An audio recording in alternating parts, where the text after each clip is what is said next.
Hello and welcome to My Little Pony, a randomly generated Nightmare Night special, Eclipsing Friendship. In the heart of Equestria, nestled beneath the imposing silhouettes of Canterlot Castle, lay a secret library known only to the most astute scholars and arcane researchers. Hidden behind an unassuming door, this enigmatic repository of knowledge was tended by Equestria's beloved princess of friendship, Twilight Sparkle. The library, a realm of parchment and ancient tomes, carried an air of reverence and mystery. Shelves upon shelves lined with books stretched into obscurity, their dusty tomes bearing the weight of forgotten wisdom. The scent of aged paper and the faint whisper of turning pages filled the air. Twilight, are you sure it's a good idea to mess with that old book? Spike, her faithful dragon assistant, asked, concern evident in his voice. He peered skeptically at the thick, leather-bound tome with an embossed cover depicting a celestial eclipse. Twilight hesitated, her hoof hovering over the book. Moonlight from the nearby window painted the room with a soft, silvery glow. I know it's forbidden, Spike, but it might hold answers about dark magic that could help protect Equestria. Spike's brow furrowed, his eyes darting from Twilight to the ominous book. But what if it's dangerous? Twilight's eyes sparkled with curiosity, but there was also a hint of trepidation as well. Well, be careful, Spike, I promise. With a determined resolve, she settled into a plush armchair and gingerly began to turn the ancient pages. Each turn of the page released a faint, almost inaudible whisper, as if the book itself were awakening from centuries of slumber. The room grew colder, as if a spectral chill had crept in, and the flames in the fireplace flickered ominously, casting eerie, dancing shadows on the library's walls. Twilight's magical aura enveloped the book, casting an iridescent glow on her face as she delved deeper into its secrets, the words on the pages becoming her guiding star through the darkness of the unknown. Unbeknownst to Twilight, the book contained not only knowledge, but also the essence of the sorceress herself, Eclipsia, a mare whose dark magic had been sealed within its pages by ancient protectors. Eclipsia's consciousness, stirred by Twilight's curiosity, reached out and ensnared the young princess's mind. With each turn of the page, Twilight unwittingly unleashed Eclipsia's dark magic into Equestria. Shadows twisted and danced on the walls, and the very air thickened with an eerie presence. It was as if the world itself had shifted into a realm of nightmares. Outside, the storm intensified, its thunder echoing like the tormented cries of lost souls.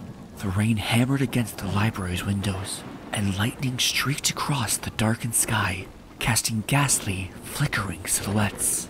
Twilight's heart raced as she realized the gravity of her actions. Fear gnawed at her, and her voice trembled as she turned to Spike, her faithful companion. Spike, she whispered, I think I've made a terrible mistake. Spike's eyes widened with concern, mirroring the growing dread in Twilight's heart. What do we do now, Twilight? He asked, his voice steady despite the mounting chaos outside. Twilight's gaze remained locked on the now menacing tome before her. We have to find a way to contain this magic, to undo what's been done. We can't let Eclipsia's darkness consume Equestria. The room seemed to pulse with malevolent energy as the ancient magic took root, tendrils of darkness reaching out like unseen claws. The walls themselves seemed to whisper secrets of the past, revealing the true extent of the danger they faced. As the night deepened, the storm's intensity increased, a reflection of the growing power of evil contained within the book. A sense of desperation hung heavy in the air, a stark contrast to the bright, cheery interior of the library. With grim determination, Twilight set to work, scouring the ancient text for any clues that might lead to a solution. Spike aided her in the search, his loyalty and dedication bolstering her resolve. Together, they combed through the book's pages, looking for any hint that might help them banish the darkness once more. As the hours passed, they found no answers, only further warnings of the danger that lay ahead. The night dragged on, and the storm raged, but Twilight and Spike persisted, their fear driving them onward. Finally, after countless hours of fruitless searching, they stumbled upon a passage that offered hope. A spell that, if cast properly, could seal Eclipsia's magic back within the book, and protect Equestria from its influence. With trembling hooves, Twilight read aloud the ancient incantation, her voice wavering as she fought against the overwhelming power of the dark magic. Spike's eyes shone with a fierce determination, his claws gripped tightly around the book's edges, as if he could will it shut. As the spell's words reverberated through the library, the room itself seemed to hold its breath, a palpable tension filling the air. With each syllable spoken, the spell's magic took hold, and the darkness within the book receding like a receding tide. Then, they saw nothing. The spell had not sealed the shadows. It was quite the opposite. The light of the room, the glow of the moon and the stars, all vanished. They were cast into total, utter darkness. It was as if the world itself had ceased to exist, leaving nothing but the emptiness of space. There was no sound, no movement, no sense of time or place. Twilight and Spike were alone, lost in the void. And yet, even in the darkness, they could still feel the presence of the ancient book. It was a malevolent force, an evil that refused to be defeated. It was then, as the realization of their fate sunk in, Eclipsia took form. Her image floated before the two, a specter of nightmares. She was a creature of pure darkness, her body made of shadow, and her eyes blazing with hatred and fury.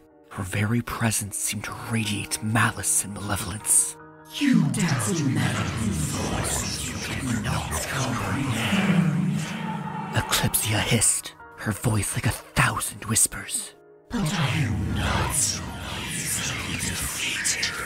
You have threatened me, and now you will face consequences. With a wave of her hoof, the void was filled with a swirling maelstrom of chaos and destruction, as if the very fabric of reality itself was being torn apart. As the vortex pulled in, Twilight and Spike clung to each other, their only lifeline in a sea of madness. They held fast, their minds reeling from the sheer insanity of what was happening. And then, as quickly as it had begun, the madness ended. The world returned to normal, but the darkness that had been unleashed was far from finished. Twilight, Spike whispered, his voice shaking. What happened? I'm not sure, Spike, Twilight replied, her own voice equally unsteady. But we need to get to Canterlot and warn the others. With the threat of Eclipsia's dark magic looming over Equestria, Twilight and Spike knew their quest to stop her had only just begun. We're not safe yet, Twilight said. We need to get to the castle. Spike nodded. Right, but first, I think we could use some backup. In a flash, Twilight and Spike were off, galloping through the darkened streets of Ponyville. Her hooves pounded the pavement as they raced towards the safety of the castle. The moon cast its eerie glow upon the town, illuminating the path ahead. Yet, even with the aid of the moon, their surroundings felt strangely unfamiliar. Ponyville had been transformed into a shadowy nightmare, its once familiar streets now filled with ominous shadows and haunting whispers. They ran through the twisting streets, fear gripping their hearts as the shadows seemed to grow larger and more menacing. The air itself felt heavy and oppressive, as if it were alive with dark magic. Hello? Twilight shouted, yet no reply came. The streets were deathly silent. As they galloped on, they noticed the shadows were no longer confined to the ground. They seemed to be seeping out of the very walls and windows of the buildings, enveloping everything in their path. It's a trap! Spike gasped. Keep moving! Twilight urged. Together, they darted through the town, Twilight's hooves kicking up dust as they ran. Suddenly, a terrifying shriek echoed through the streets, a chilling sound that sent shivers down their spines. It was the sound of pure, primal terror. What was that? Spike cried. I don't know, but it doesn't sound good, Twilight replied, her voice trembling. As they rounded a corner, they came face to face with the source of the terrifying sound. Standing before them was a monstrous shadow, its eyes burning with malice and hatred. This way! Twilight cried, her voice filled with desperation. Without hesitation, they took off running, hooves pounding the pavement as they tried to put as much distance between them and the horrific creature. But the shadow beast was relentless, its piercing screams echoing through the streets. We can't outrun it! Spike gasped. Keep going! With one last desperate burst of speed, they raced towards the castle, the monster close behind. As they reached the castle gates, the shadows seemed to swallow them whole. But the darkness wasn't enough to keep them from entering the safety of the castle. The doors of the castle slammed shut, the sound reverberating through the silent night. As the echoes faded away, a terrible silence descended upon the town. It was a silence filled with the weight of foreboding, as if the entire world was holding its breath, waiting for something terrible to happen. But the worst was yet to come. The next morning, the town's ponies awoke to a scene of utter chaos and destruction. Buildings were torn apart, the ground was cracked and broken, and the sky was an unnatural shade of black. A dark mist crept along the floor, its tendrils twisted and writhed, seeking out unsuspecting victims. The trees themselves seemed to cower in its presence, the leaves rustling with fear.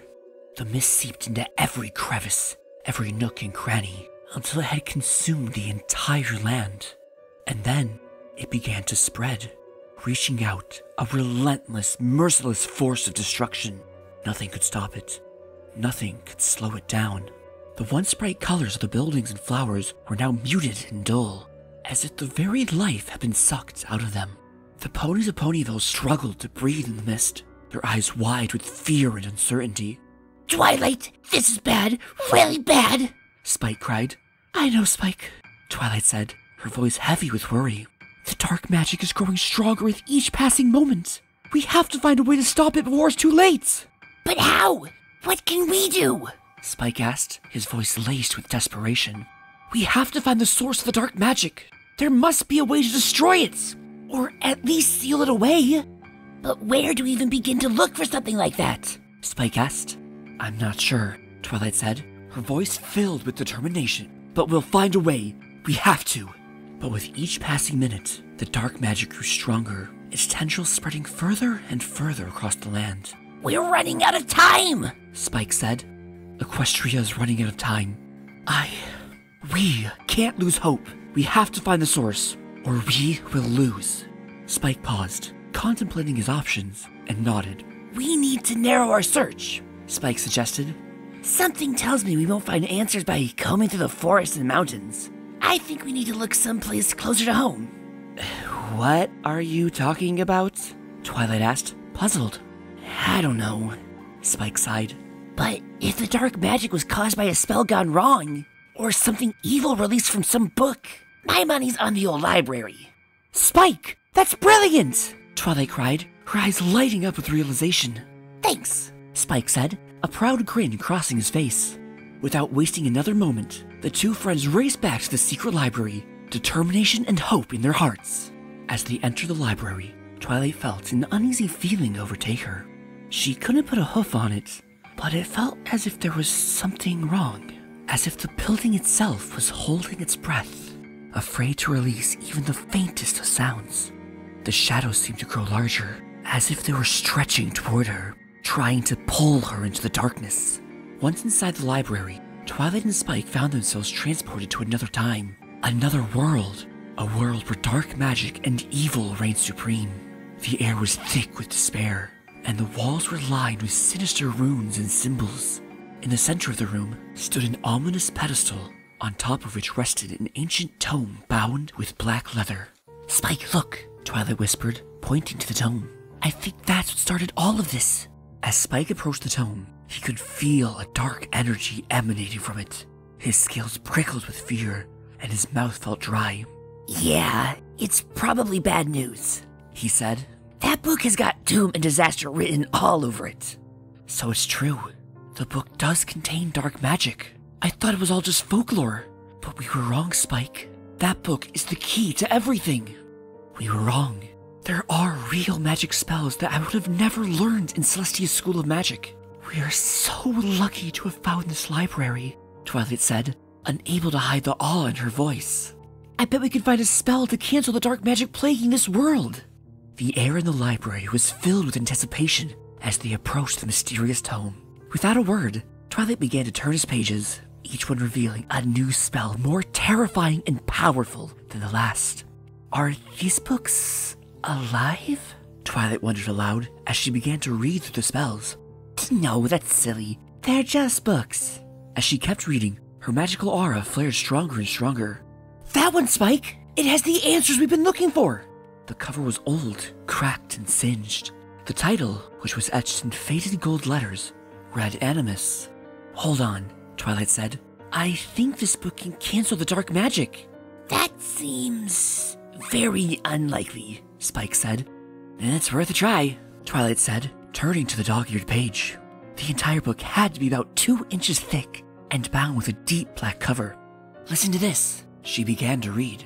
The first step is to access the magic vein by meditating here, she began, tracing a hoof on the page. I thought Celestia removed that when she wanted to free all the dragons from their original magic. Well, I guess that means this book is useless, Twilight said, slamming it in frustration. Wait, maybe she missed a spot? Spike offered. I think the power we unleashed is connected to the magic vein here, Twilight said. This is our one chance to fix this mess we caused. I'll keep a lookout for monsters, Spike said. I don't know how, but I'm gonna fix this. Together, Twilight and Spike prepared for the arduous task ahead. The ancient book warned of immense challenges that would test their resolve, but also promised incredible rewards, should they succeed. As they stepped into the Magic Vein Center, an otherworldly presence overcame them. Floating above the dark pool, a spectral spirit emerged, its form shifting and writhing as if composed of raw magical energy. It bore a striking resemblance to the beast that had attacked them outside the castle days earlier. The spirit spoke in a sibilant voice that sounded as if it were coming from the bottom of the abyss. Who dares disturb my slumber? Wait a minute, are you telling me you're trapped inside this magic vein too? Spike asked. That is irrelevant. The spirit hissed. It's just, I'm trying to release you and make things right, Twilight said. For what purpose do you seek me? I messed up. I unleashed an evil, and you were caught in the crossfire. Let me try to make things right. Help me save Equestria. Very well, the spirit said. I sense a desire for redemption in your soul. Yes, absolutely. Redemption, Twilight said as a sudden clarity struck her. I am more sorry about the errors I made than I can express. I was wrong to open the book. I opened a box that had to stay closed. I need to take this next step. Right the wrong. You must atone for your actions. You alone must bear this burden, the spirit said. My hubris, my curiosity. It's my fault this is all unfolding. Yes, I was wrong. My friends had nothing to do with this. If any pony should sacrifice, it should be me. I hope I can right this wrong before it's too late, Twilight said with determination in her voice. And what of Spike? The spirit asked. What will become of him without you? Spike will be fine, Twilight said, her voice softening. He's strong and he's capable. He has the courage to do what's right, even when it's hard. Let us see what you are capable of, the spirit said, its voice laced with doubt. Fine, we'll see how I do. Without a word, the spirit lunged at Twilight, its energy blade slicing through the air with a dangerous hum. In a desperate attempt to defend herself, Twilight called upon her magic, her aura flaring as she unleashed a counterattack. A bolt of lightning erupted from her horn, crackling through the air before impacting the spirit's shield, knocking it back. As the combatants circled one another, exchanging blow for blow, Twilight realized the only way to defeat the spirit was with a clever strategy. As the spirit lunged at her once again, Twilight sidestepped, dodging the energy blade before throwing out her right hoof to hook her opponent's leg. The move caught the spirit off guard and it staggered, stumbling slightly. Using the momentary advantage, Twilight unleashed a flurry of magical attacks, driving the spirit back. It's over! Twilight yelled. Not quite, the spirit said. A wicked smile formed on its ethereal face as it raised a hoof-shaped claw. The air around it crackled with arcane energy, and a terrible chill pierced Twilight's bones. The spirit unleashed its spell, the dark magic crackling in the air. In an instant, the dark energy enveloping Twilight had turned into razor-sharp violet ice. Thousands of deadly shards shot out in all directions, piercing Twilight's body with brutal efficiency. As Spike looked on, stunned, Twilight fell to the ground. bleeding. No! This is not what I asked for! Spike yelled, his grief-stricken voice echoing through the dark cavern. It is done, the spirit whispered. As Twilight's blood seeped into the ground, the darkness in the air converged into a single point. Slowly, a disgusting figure started to form in the shadows. This offering of blood has forced Eclipsia's body to materialize. Young dragon, the rest is up to you. With these final words, the spirit faded. Spike didn't hesitate for a moment. He was about to send an emerald-colored fireball right into Eclipsia's undead body. Twilight's last sacrifice wouldn't go in vain. As if sensing his intentions, Eclipsia shielded herself with darkness. You cannot destroy me, foolish creature. That may be true, Spike said, but I'll fight until there's nothing left of me! The Dark Necromancer said. The monster released a death laugh that filled the space as Spike launched a second and third fireball. Each attack reflected off the monster, leaving dark, blotched scorch marks along the wall and floor. No! Even as the rocks collapsed around them, Spike continued his unyielding assault on Eclipsia. The undead necromancer, however, easily shielded herself with her darkness barrier. From behind her shield, Eclipsia smirked. She waved a hoof, and green, flaming hellhounds, born from the darkness itself, sprung forward. Rearing their black and red maws, the hellhounds bared their razor-sharp fangs. Spike steeled himself as the monsters lunged at him. He opened his mouth and breathed fire. Not just any fire, but a purifying silver flame. The flames burned bright blue as they erupted from his mouth, the hellhounds disintegrating into dust. But Eclipsia had not been idle while this had occurred. She had been conjuring several dark magic glyphs and blasted them at Spike. But there was something unique and different about the ink-black shadow magic that flowed from the necromancer's mouth. I love you, Twilight, Spike said under his breath. Eclipsia was readying a surprise attack. But then she fucking exploded! And the last thing she heard as her mind blanked out was Spike's fierce roar. Eclipsia didn't know what was happening, and right before the shockwave of the explosion hit her, her eyes went dull, then black. Then everything went silent, and the world turned bright once more. Spike lay motionless on the cavern floor, his body covered in a thick layer of dust and rubble. In the distance, a faint, shimmering light flickered, beckoning him towards it. Come, young one, a voice whispered. With great effort, Spike pushed himself up and began to walk towards the light. As he drew closer, he realized the light was not a singular source, but rather a multitude of glowing souls, all floating in a vast, unending expanse. Welcome, Spike, the voices said in unison. You have done well. I failed, Spike replied, his voice heavy with sorrow. I couldn't save Twilight. Do not despair, young one. Your friend lives on within you. What? How can that be? Spike asked, confused. You carry her legacy and her memory. As long as you remember her, she will live on in your heart. The voices explained. Thank you, Spike said, his voice barely a whisper. I will never forget her. Nor will we.